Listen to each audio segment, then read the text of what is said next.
नमस्कार, स्वागत है आपका। मैं हूं आपके साथ अमित गर्ग शुक्ला। शुरुआत करते हैं बड़ी खबर के साथ।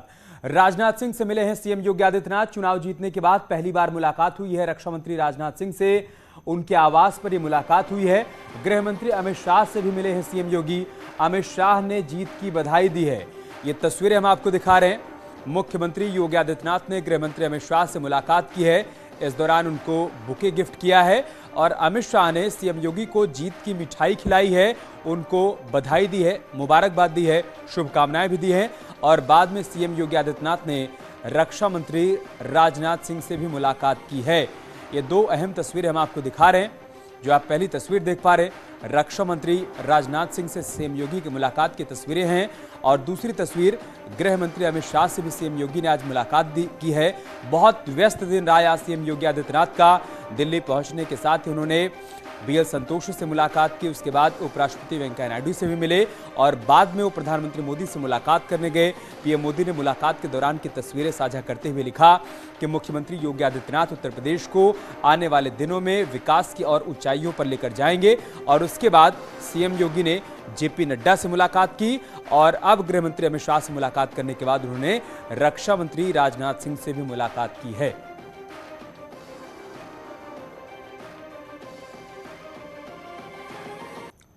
और अमित शाह ने ट्वीट किया है इस मुलाकात के बाद। अपने ट्वीट में उन्होंने क्या लिखा है वो हम आपको दिखा रहे हैं। योगी जी को यूपी में भाजपा की प्रचंड विजय पर बधाई। पीएम मोदी जी ने और उनके मार्गदर्शन में उन्होंने जिस तरीके से केंद्र की गरीब कल्याण योजनाओं को धरातल पर उतारा, वह कानून व्यवस्था को सुदृढ़ किया। मुझे विश्वास है कि वो आगे भी इसी समर्पित भाव से प्रदेश की सेवा करते रहेंगे। ये ट्वीट है गृह मंत्री अमित शाह का।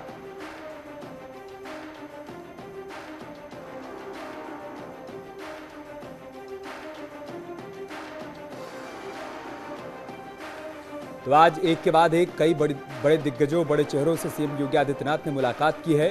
फिर चाहे बीएल संतोष से मुलाकात की तस्वीरें रही हों या फिर उसके बाद उन्होंने उपराष्ट्रपति वेंकैया नायडू से मुलाकात की। और अमित शाह ने मुलाकात के बाद जो ट्वीट किया है वो भी हम आपको दिखा रहे हैं। उन्होंने कहा है कि केंद्र सरकार की जो गरीब कल्याण की योजनाएं रहीं, उसको जिस तरीके से उत्तर प्रदेश में सीएम योगी आदित्यनाथ की सरकार ने आम जनमानस तक उसका फायदा पहुंचाया, उसी का परिणाम है कि बीजेपी की प्रचंड जीत हुई है। और मुझे पूरा भरोसा है कि आने वाले दिनों में सीएम योगी आदित्यनाथ इसी तरीके से गरीब कल्याण की तमाम योजनाओं को धरातल पर उतारते रहेंगे।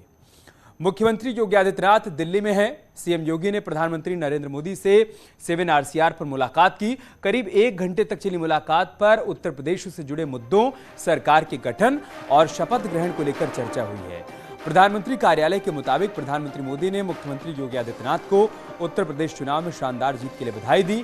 प्रधानमंत्री ने कहा कि मुझे पूरा भरोसा है कि सीएम योगी आने वाले वर्षों में राज्य को विकास की और अधिक ऊंचाइयों पर ले जाएंगे। मुख्यमंत्री योगी आदित्यनाथ ने पीएम से मुलाकात के बाद बीजेपी प्रदेश अध्यक्ष जेपी नड्डा से भी मुलाकात की। इससे पहले भी सीएम योगी उपराष्ट्रपति वेंकैया नायडू से मिलने पहुंचे और बीजेपी के राष्ट्रीय महामंत्री बीएल संतोष से भी उन्होंने मुलाकात की। और प्रधानमंत्री मोदी ने भी मुलाकात के बाद ट्वीट किया है, हम आपको दिखा रहे हैं। पीएम ने लिखा है कि बीते 5 वर्षों में उन्होंने जन आकांक्षाओं पर खरा उतरकर ये साबित किया कि उत्तर प्रदेश को वो विकास के रास्ते पर आगे लेकर जा रहे हैं। और मुझे पूरा भरोसा है कि आने वाले वर्षों में वो विकास की और अधिक ऊंचाइयों पर राज्य को ले जाएंगे। और सीएम योगी ने ट्वीट करते हुए लिखा कि विश्व के सबसे लोकप्रिय नेता, एक भारत श्रेष्ठ भारत के स्वप्न दृष्टा प्रधानमंत्री नरेंद्र मोदी के मार्गदर्शन में राज्य सरकार आगे भी काम करती रहेगी। मुलाकात को लेकर सीएम योगी आदित्यनाथ की तरफ से भी ट्वीट के जरिए जानकारी साझा की गई।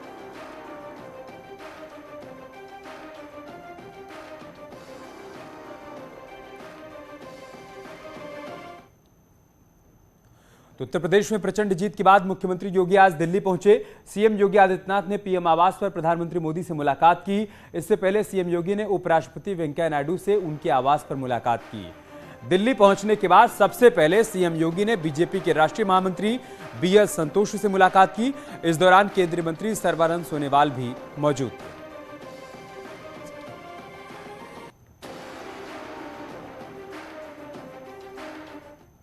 इधर दिल्ली में आज कांग्रेस वर्किंग कमेटी की बैठक हुई। इस बैठक में सोनिया गांधी की अध्यक्षता में तमाम बातों पर चर्चा हुई। बैठक में प्रियंका गांधी के साथ हरीश रावत भी शामिल हुए। इसके अलावा राजस्थान के सीएम अशोक गहलोत, छत्तीसगढ़ के सीएम भूपेश बघेल समेत कई राज्यों के नेता भी शामिल हुए। बैठक में उत्तर प्रदेश, उत्तराखंड समेत 5 राज्यों में हार पर मंथन किया गया। इससे पहले कांग्रेस की संसदीय रणनीति समिति की बैठक हुई। ये बैठक 10 जनपद में कांग्रेस नेता सोनिया गांधी की अध्यक्षता में बुलाई गई और साथ ही आने वाले सत्र में विपक्ष के साथ मिलकर सरकार को घेरने की बातचीत भी की गई।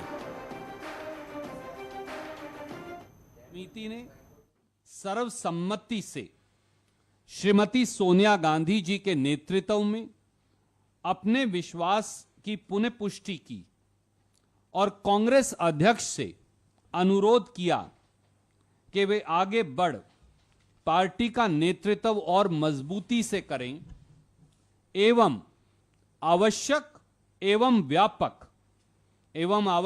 तथा व्यापक संगठनात्मक बदलाव करें तथा राजनीतिक चुनौतियों का सामना करने के लिए संगठन की सभी कमजोरियों को दूर करें। उत्तर प्रदेश विधानसभा चुनाव के बाद आज अखिलेश यादव ने मुलायम सिंह यादव से मुलाकात की और पैर छूकर उनका आशीर्वाद लिया।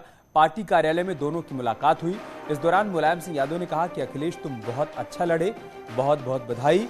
मुलायम सिंह यादव ने अखिलेश यादव को भविष्य में नई ऊर्जा के साथ लड़ने के लिए कहा। मुलाकात के दौरान की तस्वीरें हम आपको दिखा रहे हैं। देखिए कैसे अखिलेश यादव ने पैर छूकर मुलायम सिंह यादव का आशीर्वाद लिया और मुलायम सिंह यादव ने कहा कि अखिलेश तुम बहुत अच्छा लड़े, आगे इसी ऊर्जा के साथ पार्टी को आगे लेकर जाना है।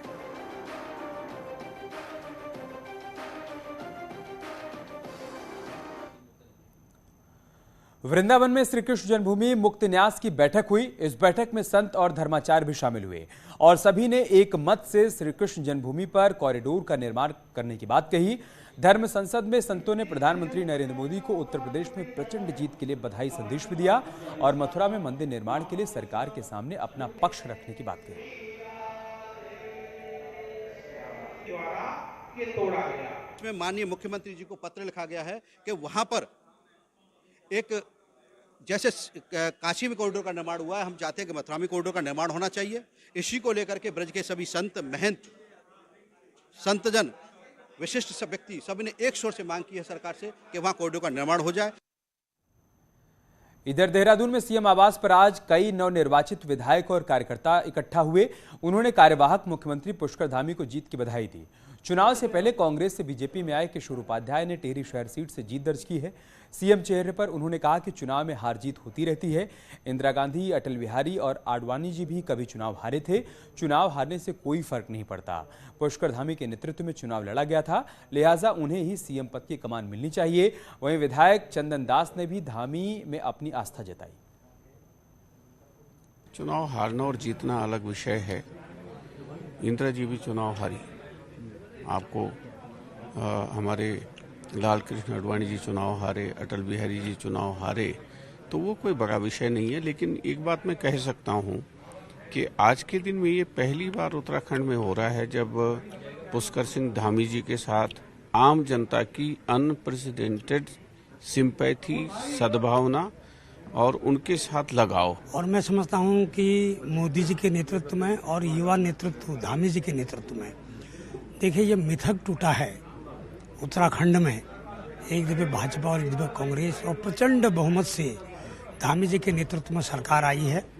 ये हमारा दुर्भाग्य है कि वो नहीं जीत पाए, मगर प्रत्येक जनता के मन में है कि धामी जी मुख्यमंत्री हो। उत्तराखंड में बीजेपी की तरफ से सीएम पद को लेकर स्थिति अभी होली के बाद ही साफ हो पाएगी।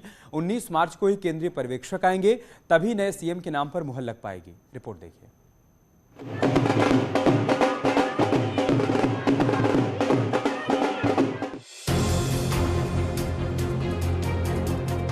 10 मार्च को निकले विधानसभा चुनाव परिणाम के बाद बीजेपी में सीएम चेहरे को लेकर सस्पेंस बना हुआ है।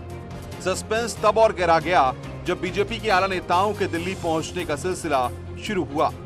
मंत्री सतपाल महाराज और सुबोध उनियाल तो रविवार को भी दिल्ली में मौजूद रहे। इस बीच पार्लियामेंट्री बोर्ड की मीटिंग भी नहीं हो पाई। अब उम्मीद है कि होली के बाद ही बीजेपी पार्लियामेंट्री बोर्ड की मीटिंग होगी।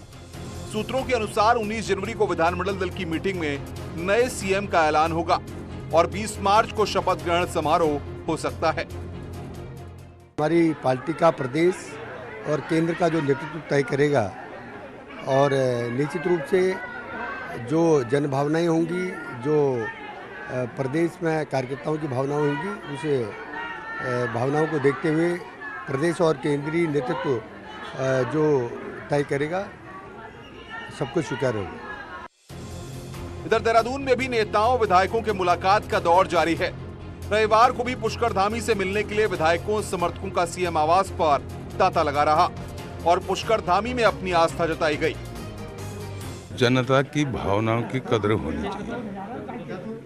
आज इतनी प्रचंड जीत जो हुई है, यशस्वी मुख्यमंत्री पुष्कर सिंह धामी की जी के नेतृत्व में हुई है, तो जनता भी चाहती कि धामी जी ही आगे का समय धामी जी को मिलना चाहिए। पुष्कर धामी के ही चेहरे पर बीजेपी दांव लगाएगी या चुने हुए विधायकों में से ही कोई सीएम बनेगा, इस पर सस्पेंस 19 मार्च को पर्दा हट सकता है। न्यूज़ 18 के लिए देहरादून से सुनील प्रभात की रिपोर्ट। यहाँ रुक रहे एक छोटे से ब्रेक के लिए, जल्द लौटेंगे कुछ और खबरों के साथ।